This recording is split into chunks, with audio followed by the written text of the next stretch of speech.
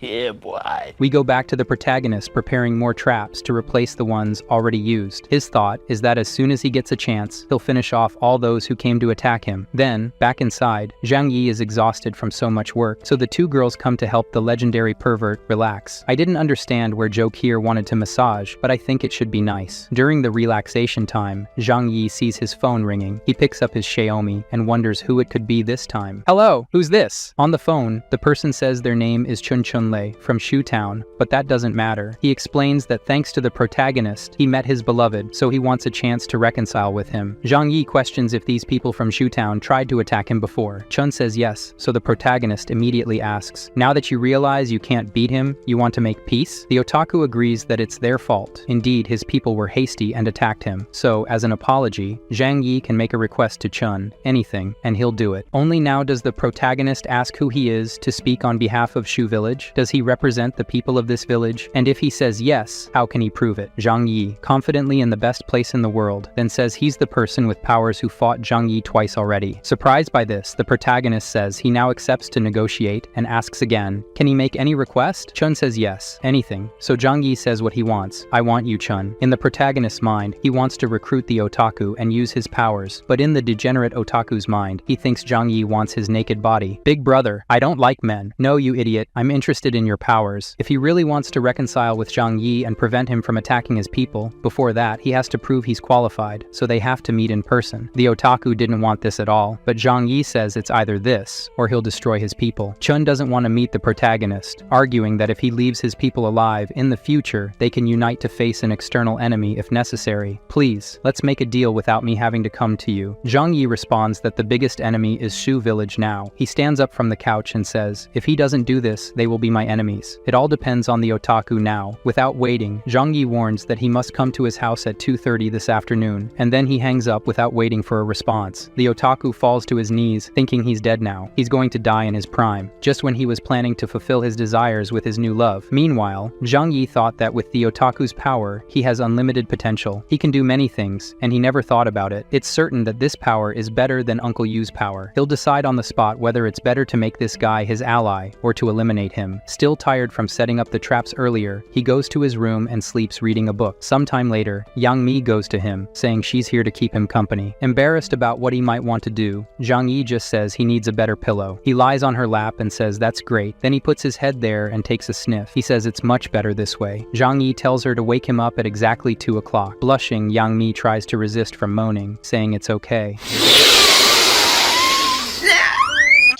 A few fragrant hours later, Zhang Yi was at his post with his rifle. He watches Chun arriving alone. From here, he could eliminate him. However, seeing the kid slip and fall on his own, he thinks, this guy can't be so threatening. Then he falls again. Watching this behavior, Zhang Yi changes his mind and decides he'll at least talk to him. When the otaku reaches the front of the house, he calls to say he's here. He can't proceed because there are too many traps. He'll end up dying. So it's better for Zhang Yi to come to him. Arriving at the location, the otaku says he's Chun and is here to negotiate with the protagonist, as he asked. Zhang Yi makes it clear, initially, everything started because his people attacked, so his people owe him a debt. Chun acknowledges that, yes, this is true. He's here to ask for his forgiveness. Zhang Yi wants to know who ordered the attack on him. That person must die before they start negotiating. The otaku reveals that it was his grandfather, the village leader, and he already died due to the attack. Zhang Yi, thinking this was too easy, asks if the otaku doesn't want to avenge his grandfather and the others who were killed. Chun responds that his parents died when he was a child. His grandfather was the only important person to him, and he already died as a result of his own actions. Furthermore, Chun feels no resentment or sadness for the deaths of the other villagers. Throughout his life, he was reclusive and only stayed in his room with a computer, never having contact with others. Now unable to contain his excitement, Chun says he admires Zhang Yi. It was incredible how he fought against everyone. Zhang Yi, after hearing all this, says he understands the otaku's side. However, he affirms that he hasn't forgiven them for what they tried to do. The price of his forgiveness is the otaku working for him. Chun wanted to hug Zhang Yi, but he says not yet. He has more rules to say first. From now on, Chun must obey all his orders without questioning anything. Then the otaku's perverted mind makes him ask if Zhang Yi wants his body. Stop being stupid.